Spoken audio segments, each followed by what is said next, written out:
Better scrummage set up. Now can they make this extra man work?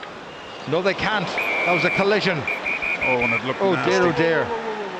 Referee's blown the whistle straight away. There was nothing, there was no foul play there. It was just a head-on-head collision. It was accidental. Really nasty, and there's lots of blood there already. Yeah, it was accidental, but it was Va'aulu who flew in to take a switch pass, and two players got in his way, and one of them was in fact his own man, as well as one of the Irish defenders. I couldn't quite see who it was, but oh yeah, it was Pisi.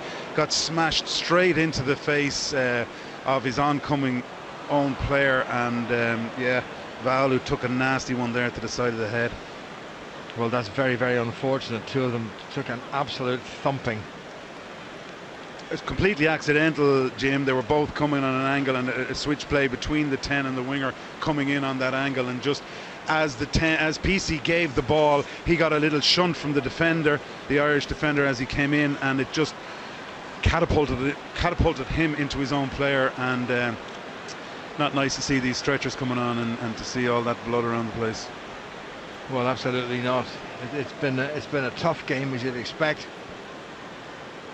Samoans have mixed the physical with the exciting, but this is very unfortunate. They may well be losing two players. Two players. That's what I was just going to say to you. It's not just a single impact. It could have a double impact because both of them are very slow to get to the ground, and Pisi being their 10 and their main playmaker, that would be a huge loss to the Samoans if that was the case. Well, they're going to bring on Jeremy Sua, who's normally a scrum half.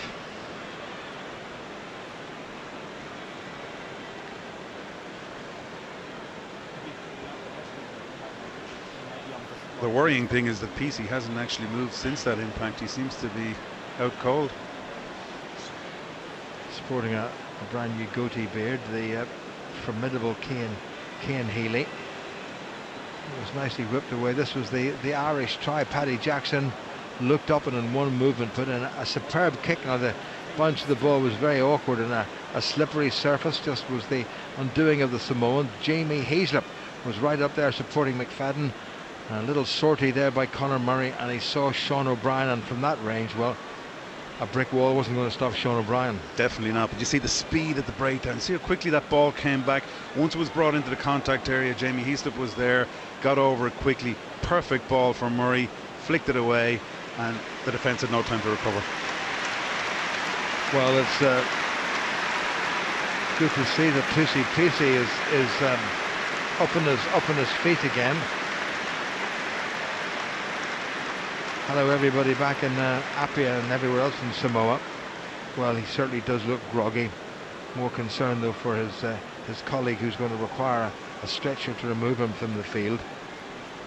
So as Jeremy Sua will be coming on. Likewise, Bautua Otto, he plays his club rugby in Bristol. Sua with Worcester. Still a great buzz going around the ground, and as we said, Reggie, when you have a one-man advantage, you need to press that home, and Ireland got the penalty just before half-time for the tip tackle on Tommy Bowe, and then scored that Sean O'Brien try. And I think Joe Smith will be looking for more from this Irish side. Yeah, I think there could well be some changes made on the 60-minute mark. We probably will see him bring on some of the players from the bench and give them an opportunity with the next two games coming up. But it's been a bit of a stop-start affair. There hasn't been great continuity to the match, and I think that's affecting the Irish team a lot. I don't think they're able to get into the rhythm, get into the patterns that they so want.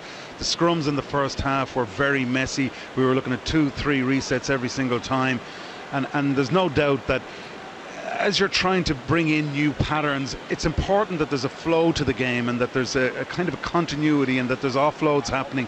It's a perfect day for rugby. It's just the game hasn't really gotten into that fast-flowing type of game that the Irish would have wanted, and it's definitely affected the style of play that Ireland are looking to do. And again, here we're seeing stoppages in play. Every time they seem to get some momentum going, it breaks down, it stops again. So frustrating day, I'd imagine, for Joe Schmidt, and I'm sure he's wondering in that coach's box how exactly he can get that level of continuity back.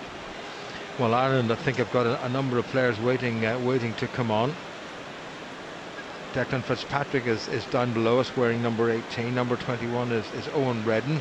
Cian Healy, number 17. So both prop forwards for Ireland could Could be hauled ashore, so to speak.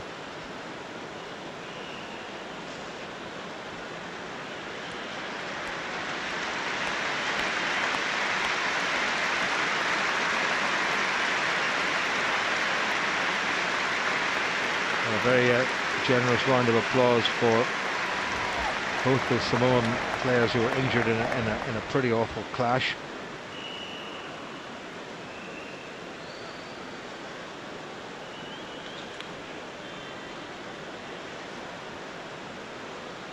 Well, it's a long way for the old from the old canvas stretcher, carried on by two very geriatric St. John's ambulance men.